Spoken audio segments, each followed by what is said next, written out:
월스트리트 모닝브리핑 함께하고 있습니다. 이번에는 월가의 소식 그레너리 투자자문 이완수 대표 함께합니다. 대표님 어서 오세요. 네, 안녕하세요. 네, 반갑습니다. 네. 자, 오늘부터 함께 우리 네, 3부 그렇습니다. 월가의 소식을 책임져 주실 텐데 지금 주간 단위로 보면 금융시장 지난주 너무 좋았어요. 그렇죠. 뭐 다들 그런 얘기를 하세요. 뭐 더도 말고 덜도 말고 이번 주만 같아라. 지난주, 그죠? 지난 지난주만 11월 첫째 주가 네. 참 좋았죠. 네, 한번 지표 한번 볼까요? 네. 금융 지표 한번 보시면은 S&P하고 나스닥이 거의 뭐 5%, 6% 급등은 뭐 저도 올해 한번 거의 처음 보는 그런 느낌이에요. 예. 그런데 채권 시장 보면 다행히 또 미국 국채 금리가 10년물짜리가 28bp가 또 떨어졌어요. 네. 네, 이것도 좋고 달러도 또 한 105 인덱스가 여기까지 떨어지고 뭐 유가도 보니까 또 80달러까지 떨어지면서 유가 급락폭 되게 커요. 그러다 보니까 지난주 같은 경우에는 사실 다른 거보다 그동안 저희가 우려했던 3고 현상이 있죠. 고금리, 그다음에 이제 고유가, 강달러 이 부분들이 좀 어느 정도 완화되는 딱 분위기에다가 네. 이런 분위기에다가 실적이 좀 나름대로 그래도 이제 뭐 빅테크의 실적들이 조금 좋아지는 그런 측면이 나오니까 전반적으로 시장이 투자 심리가 그동안 하락했던 것을 다 끄집어 올리는 그런 느낌이었어요. 예, 그렇게 보시면 될 것 같습니다. 주식시장이 다 빨갛습니다. 네, 진짜 잘 올랐는데 네. 뉴욕 증시 대비해서 우리 증시는 좀 보는 것 약간 아쉬운데 예, 아쉽죠? 우리 네, 시장의 네. 선방을 또 네. 기원해 보도록 하겠습니다. 주요 이슈를 세 가지로 정리를 해주셨어요. 하나씩 네. 좀 확인을 네, 네, 해볼게요. 사실 뭐 지난주에 뭐 다른 거보다 뭐 주요 이슈를 보시면은 연준이 사실상 금리 인상을 종료를 했다. 이 부분이 사실 이제 가장 중요한 것 같아요. 네. 왜냐하면은 여태까지 계속 얘기 나왔던 게 연말까지도 긴축이 계속 갈 것 같다. 그러나 지금 2개월 연속 기준금리가 이제 종결이 됐고요. 12월 달도 지금 거의 페드워치 같은 경우에는 한 80% 넘게 봐요, 지금요. 그러다 보니까 3월 달, 이제 12월 달도 기준금리 동결이다. 1월 달은 쉬고요. 그러면 2월 달, 3월 달 아마 늦어도 전반기 끝 무렵쯤에는 금리를 좀 내리지 않겠냐. 이런 기대감이 사실 커지죠. 그래서 미국 국채 금리가 좀 많이 떨어졌습니다. 한번 국채 금리 한번 볼까요? 차트를 보시면은 10년물 검은색이죠. 지금 예. 저희 딱 보여졌네요. 예, 너무 떨어졌어요. 예, 아주 분명하게 눈에 보여요. 네. 2년물 같은 단기물들은 사실 많이 오르지 않았기 때문에 이제 하락폭이 적은데 10년물이나 20년물 장기물들은 되게 급등을 했거든요. 네. 그래서 시장에서 보는 것은 이제 미국 재무부도 4분기에는 국채 발행 속도를 조금 늦추겠다. 이것까지 지금 얘기를 한 상태라 아마도 지금 시장에서 보는 것은 10년물짜리는 한 4% 정도까지는 떨어지지 않겠느냐. 예, 이렇게 됐을 경우 이제 달러 같은 경우도 인덱스가 한 103 정도는 볼 수가 있을 것 같아요. 이 정도면은 아마 전반적인 상황이 완화될 수 있다. 그다음에 뭐 지정학적 리스크를 갖고 있는 지금 유가죠. 유가도 보시면 좀 80달러 선까지 내려왔어요. 그러다 보니까 다들 얘기하는 게 이거 뭐 중동에서 리스크가 별거 아닌가? 근데 별거 아닌 게가 아니라 저는 제가 봤을 때는 지금 이제 주변국들로 사실 이제 확산이 아직 안 되고 있어요. 그러니까 미국하고 이스라엘하고 이제 두 국가가 지금 국제운이 너무 안 좋음에도 불구하고 네. 그 안으로 딱 틀어막고 있는 것 같아요. 그 안에서만 가자지구 안에서만. 그래서 그러다 보니까 유가가 이제 80달러 선까지 내려앉은 상태고요. 만약에 뭐 이란의 이제 지하드라든지 레바논의 헤즈볼라가 뭐 참전해서 뭐 문제가 좀 심각해진다 그러면 다시 또 뜰 가능성은 있어요. 그래서 그건 이제 염두에 두고 보시는 게 가장 좋을 것 같다. 이제 이렇게 지금 보여집니다. 네. 자, 이어서는 우리 시장의 변화, 그러니까 미국 시장이죠. 자꾸 우리라고 하네요. 시장 변화 중에서 유가를 볼 텐데 네. 유가의 움직임이 이거를 안정화됐다고 해야 되는 건지 80달러 선 초반에서 계속된 등락. 우리 막 한 맞습니다. 2주 전만 해도 뭐 150달러 예, 간다 그쵸, 막 예. 그랬었잖아요. 예. 많은 분들이 150달러 얘기를 하셨는데 네. 저희 그레이트 투자만은 많이 가봤자 90달러라고 얘기했습니다. 왜요? 왜냐하면 일단 양국이 산유국이 아니에요. 산유국이 아니고 이스라엘하고 하마스가 산유국이 아니고 두 번째는 지금 가장 문제가 얘기되는 게 이제 호르무즈 해협에 봉쇄가 되느냐 마느냐 그 문제거든요. 그쵸. 그렇게 되면 이제 중동에서 나오는 에너지 공급 체인이 이제 붕괴가 될 수가 있기 때문에 근데 그 부분까지는 지금 아닌 것 같아요. 왜냐하면은 만약에 있어도 지하드라든지 이런 무장 세력들이 들어오지 이란의 정규군이 들어오지는 않을 거다. 이런 부분들이 작용하는 것 같아요. 그래서 저희들은 만약에 좀 확전이 된다 하더라도 헤즈볼라하고 지하드 정도가 들어올 수 있다. 그 정도면은 90달러고 만약에 이란 정규군이 들어온다, 시리아 정규군이 들어온다 이랬을 경우에는 그때는 전쟁이거든요. 중동 전쟁이거든요. 그때가 $150죠. 그래서 지금 같은 경우에는 아직까지 헤즈볼라든지 뭐 지하드의 어떤 움직임이 있긴 있어요. 그런데 네. 미국이 지금 계속 항공모함에서 전투기를 보내갖고 해당 기지들을 폭격을 해버려요. 그러니까 아직 힘을 못 쓰고 있어요. 그래서 이런 상황이 지속된다라고 하면은 저희들이 봤을 때 만약에 중동 쪽에 공급망 체인이 붕괴 안 되고 계속 유지만 된다 그러면은 한 80에서 한 $90 선에서 왔다 갔다 하지 않겠느냐. 이렇게 지금 보여집니다. 지금 네. 유가는요. 유가의 움직임이 이렇게 제한적으로 나타난다라는 것이 이제 중동발 불확실성을 조금 더 심각하게 바라보지 않는다라고 또 해석을 해볼 수도 그쵸. 있을 것 같고요. 시장의 변화가 나타나고 있는 거, 그러니까 시장이 이제 더 이상 공포에 떨지 않고 있다라는 그렇죠, 맞습니다. 관련한 지표들도 네, 있죠. 맞습니다. 빅스 한번 볼까요? 빅스 차트 보시면은 급락을 했어요. 14.9일까지. 어. 이 정도면 하반기 때 안정화됐을 때가 보통 한 13 정도였거든요. 다 왔습니다. 그러니까 쉽게 얘기해서 저희들이 이제 다음 차트 한번 보시면 S&P가 지금 차트가 거의 지금 61선하고 120선 이평선까지 끌어올랐어요. 그렇죠? 4,358이니까. 이렇게 보면은 지금 지난주 한 주 동안 5일 동안 계속 올랐거든요. 이 부분이 최근에 하락폭을 다 만회시켰다. 그리고 시장이 이제 심리적으로 좀 안정이 됐다라고 보면은 추가적으로 상승하기에는 조금 좀 시간이 더 필요하다. 그러니까 4,500선까지 끌어올리기에는 그 다음 단계 끌어오기에는 좀 시간이 필요한 걸로 좀 보여져요. 그다음에 나스닥도 마찬가지고요. 5일 동안 연속 상승하면서 지금 13,478까지 지금 치고 올라왔는데 여기도 마찬가지로 61선과 120선까지 올라왔어요. 그러니까 네. 앞에 보신 빅스 지수가 심리적으로 너무 빨리 안정이 되다 보니까 결국 지수가 추가적으로 더 끌어올리기에는 투자 심리적으로 본다면은 이제 여기서 좀 사람들이 안도를 하는 딱 그런 느낌이에요. 그래서 한 번 더 올라 14,000까지 끌어올리려면은 조금 더 시간이 좀 필요할 것 같아요. 지금 그런 상황을 보여집니다. 월가에서는 이렇게 급하게 오른 증시에 대해서 어떻게 좀 보고 있을지가 궁금해요. 너무 V자 반등을 해서 그렇죠. 네, 여기에서 맞습니다. 뭐 네. 추가적으로 연말에 뭐 랠리가 더 펼쳐질 것이다. 긍정적으로 보는 아이비도 있을 것 같고 네, 네. 아유 이렇게 올랐어도 연말에 안 좋을 거야라고 이야기하는 쪽도 물론 있을 것 같은데. 네, 네, 맞습니다. 근데 이번에 보면은 이제 주로 이제 이 급등을 끌고 올라간 게 잘 보시면 이제 금리가 만약에 인상됐을 때 볼 수 있는 수혜주들 이제 가장 큰 게 이제 뭐 빅테크 쪽이죠. 네. 뭐 매출은 이제 사실 시장의 전망치에 딱 부합했어요. 그런데 주가는 올라가는 폭은 그보다 사실 더 크게 올라갔거든요. 네. 그래서 이 정도가 나왔고 그 다음에 또 많이 보셔야 할 종목이 금융주. 금융주 특히 이제 은행주들이 주간 5일 동안 연속 계속 상승을 하면서 꽤 많이 한 10% 이상 종목이 전반적으로 ETF가 올라가는 그런 모습을 보였어요. 네.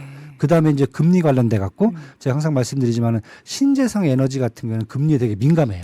그래서 잘 보시면 뭐 솔라 파워라든지 아니면 이제 블룸 에너지라든지 이러한 수소라든지 뭐 태양광 이런 데 관련돼 있는 신재생 에너지 기업들의 주가가 주간만 해도 거의 한 ETF 기준으로 간다면은 한 거의 한 15%가 올라가 버렸어요. 네, 이런 분들이 있고 저 반대로 이제 금도 좀 안전자산 때문에 다시 좀 올라간 좀 모습을 좀 보여줬어요. 그리고 필수 소비재들이 보시면 이제 스타벅스도 갑자기 급등을 좀 하고 네. 전반적으로 금리가 이제 안정화되면은 소비가 좀 더 늘 수 있다. 이런 관련돼 갖고 필수 소비재도 좀 약간 저 시장에서 치고 올라가거든요. 네. 사실 이렇게 본다면은 미국 애들이 지금 가장 잘하는 업종들이 다들 지금 성과를 내고 있어요. 그러면은 연말까지 봤을 때 아직도 룸이 더 남아 있다. 금융주 보시면은 진짜 바닥에서 조금 올랐을 정도예요. 그다음에 신재생 에너지도 마찬가지고, 그다음에 금관 관련주도 마찬가지고, 빠진 건 에너지주 하나거든요. 네. 예, 그렇다고 보면 필수 소비재도 보시면은 한 최근에 이제 하락폭이 ETF 기준으로 보면 한 15% 이상 넘었거든요. 그 부분도 남아 있어요. 그래서 연말까지 봤을 경우에는 저희들은 조금 더 해당 미국들이 가장 잘하는 종목들. 네. 이런 종목들은 연말까지 더 끌고 갈 수 있는 여지가 좀 필요한데 일단 지난주에 좀 급등을 했으니까 잠깐 숨 좀 고르고 넘어가야 되지 않겠느냐. 네. 이렇게 지금 보여집니다. 알겠습니다. 빅7 종목들 실적 발표 그 많이 지금 하고 있는데 지난 주말에 사실 애플 실적 그쵸. 발표하고 나서 주가 보면은 저는 좀 이거 이 정도면 선방한 거 아니야라는 생각이 좀 들었어요. 왜냐면 애프터마켓에서 네. 주가가 좀 많이 하락했어가지고. 네, 한번 볼까요? 저희 네. 이제 제가 매그니피스트 7 그 실적 발표한 걸 이제 사실 엔비디아 빼고는 지금 다 나왔어요. 다 나와갖고 여기 쭉 보시면은 차트 보시면 빨간색 있는 게 좀 시겁하죠. 시겁한데 지금 초록이 좋은 거고. 예, 초록이 좋은 거죠. 네, 초록이 거죠? 좋습니다. 그래서 아마존, 뭐 마이크로, 알파벳, 메타, 넷플릭스는 뭐 다들 좋게 나왔고요. 네. 테슬라는 이미 다 알고 계실 거고 네. 애플 같은 경우가 사실 이제 지난주 목요일 날 이제 한국 시간으로 이제 아침에 이제 금요일 아침에 실적이 나왔는데 보거나 다들 좀 예상은 좀 했었어요. 야, 아이폰 15가 잘 안 팔리니까 조금 이제 성과가 좀 무뎌지겠다라고 해서 봤는데 실적 결과치는 이제 보시면은 매출은 확실히 지금 4분기 연속 전분기 대비해서 마이너스를 기록을 했어요. 그런데 이제 그 영업이익 같은 경우에는 이번에 이제 플러스가 됐어요. 네. 그래서 그리고 이제 이 안에 이제 내용을 좀 훑어보니까 아이폰 15의 매출이 이렇게 또 많이 떨어진 건 아니에요. 그쵸. 매출이 괜찮았어요. 그래서 중국 쪽에서 매출이 좀 많이 떨어진다, 한 6% 정도 떨어졌다 기존에 비해서 이런 것들이 좀 기우였다라는 게 볼 수가 있을 것 같고요. 네. 그다음에 뭐 앱스토어라든지 아이클라우드라든지 뭐 애플 뮤직 같은 경우 괜찮았거든요. 그다음에 뭐 애플 TV도 뭐 쏘쏘 뭐 이 정도 있는데 문제는 보니까 아이패드하고 그다음에 맥북 시리즈 이쪽에서의 이제 매출이 너무 급감을 해버렸어요. 왜 그랬을까요? 이제 사실 지금 아이패드에 대한 그 수요가 그렇게 많지는 않은 것 같아요. 왜냐하면 아이폰이라든지 뭐 이런 것들이 다 기능을 똑같이 기능을 해버리거든요. 크기만 다를 그렇죠. 크기만 다를 뿐이죠. 그래서 별로 두 개를 필요로 하는 것 같지는 않아요. 뭐 학생들이라든지 조금 뭐 이렇게 좀 이래갖고 엔터테인먼트 하기 좋아하시는 분들 이런 분들 정도 수요지 네. 이게 이제 대중화된 수요는 아닌 것 같아요. 그다음에 맥북은 이제 마찬가지로 쓰는 분들 전문가들용이기 때문에 네. 맥 시리즈는 조금 매출이 좀 확대되기는 좀 쉽지가 않다. 그래서 지금 얘기 나오는 것은 결국은 애플도 마찬가지로 전반적으로 빅테크라든지 매그니피센트 7은 이제 앞으로 이제 뭐 미국 경제에서 뭐 주가 시장이 거의 30%거든요. 시장 점유율에. 네. 앞으로 이제 주가 지수 책임지는 것은 이제 확실한 거고요. 그 중에서도 다른 것보다 이제 앞에서 말씀드렸던 이제 클라우드 서비스, 특히 이제 AI와 관련돼 있는 비즈니스 매출이 확실하게 눈에 보여주고 증가하는 게 보여주는 회사 위주로 아마 주가가 조금 더 세게 나가지 않을까. 그다음에 그리고 시장을 좀 더 아웃퍼폼 하지 않을까 이런 네. 모습을 좀 보여줍니다. 네. 자, 이제 실적 발표의 거의 마지막을 달려가고 있는데 전반적으로 보면은 막 실망할 정도는 아니어서 예, 그런 거 아닌 것 같습니다. 네. 또 4분기가 어떻게 될지는 지켜봐야겠죠. 가끔씩 그런 얘기를 해요. 저기 뭐 그 미국의 빅테크 걱정은 안 해도 된다. 보통 애플 걱정 얘기했는데 그냥 빅테크로 네, 빅테크에, 다 예, 미국 알겠습니다. 빅테크는 걱정 안 해도 된다 이런 말씀을 많이 하시더라고요. 잘하고 있으니까요. 예, 네. 자, 이번 주에 시장을 보려면 어떤 체크 포인트를 확인해 봐야 될까요? 네, 이번 주 시장은 사실은 미국보다는 미국 쪽이죠. 미국 쪽 보면은 먼저 이제 관심사항 보면은 뭐 지표는 별로 이제 발표된 건 없어요. 그래서 뭐 10일 날 미시간대 뭐 소비자 신뢰 지수 이 정도 한번 보시면 될 것 같고요. 네. 그거보다는 사실 미국 시장 같은 경우 이번에 이제 국채 금리가 어디까지 떨어질까? 지금 4.5. 그렇죠. 네, 4.5죠. 왔다 갔다 하죠. 예, 10년물짜리가요. 시장에서 원하는 것은 4% 초반까지만 떨어져도 걱정이 없겠다. 뭐 이런 상황이에요. 아까 차트 보셨지만은 거의 기존의 박스권이 네. 거의 한 3.4에서 4%였거든요. 그래서 한 4% 초반까지만 내려와도 네. 이제 시장에서는 걱정이 없을 것 같다. 그래서 만약에 미국에 이제 지금 12월 13일 날 또 이제 FOMC 회의가 있어요. 요때 지금 얘기되는 게 또 기준금리 동결 가능성을 뭐 거의 확실시하고 있는 상황이거든요. 그러다 보면은 아마 4% 초반까지 떨어진다면은 시장이 조금 더 모멘텀을 갖지 않을까. 지금 이렇게 좀 보여지고요. 중국 시장이 좀 이번 주에 지표가 좀 많아요. 그래서 10월 수출입 지표가 좀 발표가 되고요. 그래서 9월 달에는 수출이 마이너스 6.2%, 수입이 마이너스 6.2% 똑같았어요. 그런데 이번에는 한 마이너스 3%대까지 올라올 수 있다. 네. 좀 기대감이 좀 있어요. 그다음에 9일 날에는 10월 CPI, PPI, M2가 발표되는데 뭐 CPI가 뭐 9월 달에는 0.0 했어요. 뭐 거의 그냥 스톱됐다는 상태였고 PPI도 마이너스 2.5였어요. 이번에는 한 1% 이내로 아마 CPI하고 PPI가 올라오지 않을까. 이렇게 지금 생각을 하고 있고요. 그다음에 이제 이게 중요해요. 사실 11일 날 광군제가 시작이 돼요. 이때 과연 소비가 어떻게 광군제가, 나오는지. 네. 그래서 지금 다들 지금 일단은 광군제와 관련돼 있는 알리바바라든지 뭐 징둥닷컴이라든지 다들 지금 미국 시장에 ADR로 상장이 돼 있거든요. 그 종목에 대한 관심이 좀 커지고 있고요.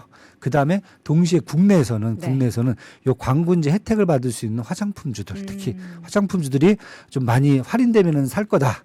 특히 이제 비싼 화장품들이 있죠. 뭐 아모레 땡땡땡 뭐 이런 그런 회사들에 대한 기대감이 되게 높아지고 있어요. 그래서 아마 광군제 효과가 이번에 얼만큼 나올지 이제 근데 사실 보면 광군제가 시작도 하기 전에 지금 11월 11일인데 이미 또 시작한 그 성들이 있어요. 미리 이렇게. 뭐 프리 광군제 뭐 이런 거 하겠죠. 급하죠. 마음이 서로 지금. 미리 돈 쓸 사람은 한정돼 있고 그렇죠. 미리 우리 거 먼저 사라 이거죠. 맞습니다. 그래서 중국의 이제 요즘 그 정부 지도자들의 어떤 행보가 증시 부양책, 뭐 소비 부양책 쪽으로 얘기하고 있고 어제 같은 경우도 이제 컨퍼런스에서 뭐 리창 총리가 직접 나와서 개방과 개혁 그다음에 뭐 규제 완화하겠다 뭐 대놓고 다 얘기를 했거든요. 그래서 그런 걸 한번 지켜보셔야 될 것 같아요. 그래서 뭐 미국 국채 수익률 하락한 부분 보시면 될 것 같고요. 중동 지역 리스크는 여전히 그냥 갖고 끌고 간다. 특히 이제 유가가 $80 선이긴 한데 혹시나 이제 조금 더 이제 주변국으로 확산될 수 있는지 그 부분 한번 지켜봐야 될 것 같고요. 근데 지금 CNBC 보도에 그 메인 헤드라인에 뉴스에 막 그 통신과 인터넷 서비스가 다운됐다 가자 지구네 뭐 이런 뉴스가 또 나와가지고 또 불안감을 야기시키네요. 슬슬. 그렇죠. 네, 가자 지구가 있고요. 그 안에 이제 이 주변은 다 허벌판이고 가운데 가자 시티가 있거든요. 시티에 대한 폭격을 지금 거의 3주째 하고 있거든요. 그러니까요. 그럼 나만 할 게 뭐가 있겠습니까? 그리고 하고 나서 그 다음에 이제 그 지하에 뭐 500km가 넘는 그 지하 동굴이 있다고 그러거든요. 이 지하 통로가 거기에서 지금 이제 지상전을 해야 되기 때문에 진짜 이스라엘도 저희가 뭐 국제 여론이 보기에는 너무 독할 정도로 지금 하고 있는 게 눈에 보이거든요. 이렇게 무서운 얘기 하시면서 이렇게 웃으시면 어떡해요? 진짜 이스라엘도 너무 독한 것 같아요. 저는 개인적으로 저 정도 독할 수가 있나 할 정도로. 그런데 일단 국제 여론은 좀 불리한 상태이기 때문에 아마 유가가 이번 주에는 또 한 번 또 반등을 하지 않을까 이제 그런 느낌이 좀 있습니다. 사실은요. 자, 주요 기업들의 실적 발표 예정이 이번 주가 이제 우버가 있고요. 월트 디즈니 정도가 저는 눈에 띄는데 우버는 지난주에 또 한 IB 쪽에서 비중 확대로 투자의견을 상향 조정을 해서 또 이번 실적이 어떻게 나올지가 더 기대가 되기도 해요. 네, 맞습니다. 이제 우버 같은 경우에는 지금 이제 비즈니스를 되게 다각화하고 있거든요. 최근에 얘기한 게 이제 드론으로 이제 택시 영업하는 것까지 이제 여기까지 지금 나오고 있어 갖고 저희들이 봤을 때는 이제 우버 쪽에서는 큰 문제는 없을 것 같고요.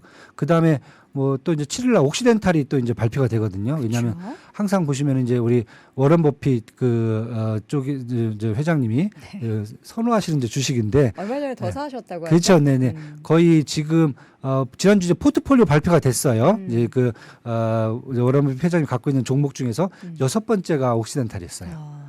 그래서 5번째가 이제 쉐브론이었고, 그러니까 5등, 6등을 거의 정유 쪽에 지금 쓸어 담고 계시거든요. 그래서 옥시덴탈도 이번 같은 경우에는 매출이라든지 영업이익에서는 전분기라든지 작년 분기 대비해서는 괜찮지 않겠느냐. 지금 이렇게 좀 기대를 하고 있어 갖고 아마 정유주도 좀 괜찮은 종목으로 좀 보고 있습니다.